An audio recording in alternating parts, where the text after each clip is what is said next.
அனைவருக்கும் வணக்கம். இன்று எதை பற்றி பார்க்க போகிறோம் என்றால், ஏகாதசியின் வரலாறை பற்றி பார்க்க போகிறோம். சத்திய யுகத்தில் முரண் முர்தனவ் என்ற அசுரன் வாழ்ந்து வந்தான். அவன் தேவர்கள், முனிவர்கள் மற்றும் மனிதர்களை மிகவும் துன்புறுத்தினான். தேவர்களும் முனிவர்களும் கைலாயம் சென்று சிவபெருமானிடம் முறையிட்டனர். அதை கேட்ட சிவபெருமான் மிகவும் வருந்தினார். அவர்கள் அனைவரையும் மகாவிஷ்ணுவிடம் சென்று தீர்வு காணுங்கள் என்று கூறினார். தேவர்களும் முனிவர்களும் மகாவிஷ்ணுவிடம் சென்று முறையிட்டனர். இதனை கேட்டதும் அவர்கள் படும் இன்னல்களை மனதில் கொண்டு மகாவிஷ்ணு அவர்கள் முரனை வீழ்த்த போர் புரிய சென்று விட்டார். முரனுக்கும் விஷ்ணு அவர்களுக்கும் போர் தொடங்கிற்று. அந்த போர் சுமார் 1000 வருடங்கள் நடந்தன. மகாவிஷ்ணு அவர்கள் சற்று களைப்பாகி பத்ரிகாசிரமத்தில் இருக்கும் குகையில் ஓய்வெடுக்க சென்று விட்டார். பின்தொடர்ந்து வந்த அசுரன் மகாவிஷ்ணுவை தேடினான். மகாவிஷ்ணு அவர்கள் மிகவும் தேஜசுடையவராயிற்றே. அவர் உடலில் இருந்து வரும் பிரகாசமான வெளிச்சத்தை வைத்தே அவரை மிக சுலபமாக கண்டுவிட்டான்.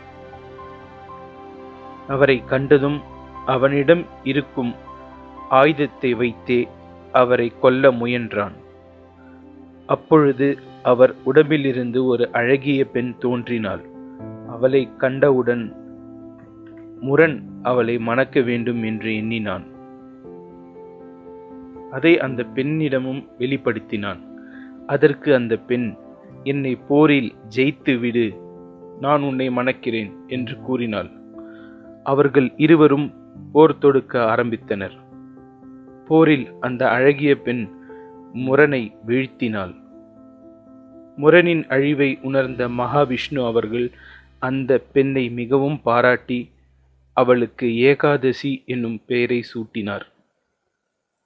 பிறகு, உனக்கு என்ன வரம் வேண்டும் என்று அந்த பெண்ணிடம் கேட்டார் மகாவிஷ்ணு.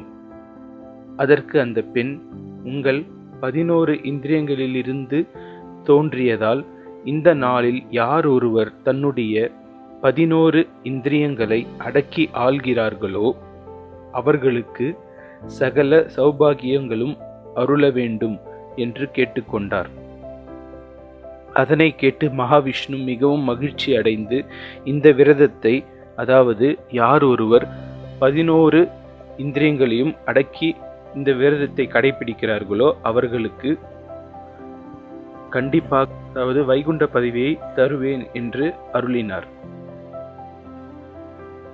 இந்த வீடியோ உங்களுக்கு பிடித்திருந்தால் லைக் செய்யவும், உங்கள் நண்பர்களுக்கும் உறவினர்களுக்கும் ஷேர் செய்யவும், உங்கள் கருத்துக்களை கமெண்டில் பதிவு செய்யவும் மற்றும் ஞாபகமாக சப்ஸ்கிரைப் செய்து பக்கத்தில் இருக்கும் பெல் ஐக்கானை பிரஸ் செய்யவும். நன்றி.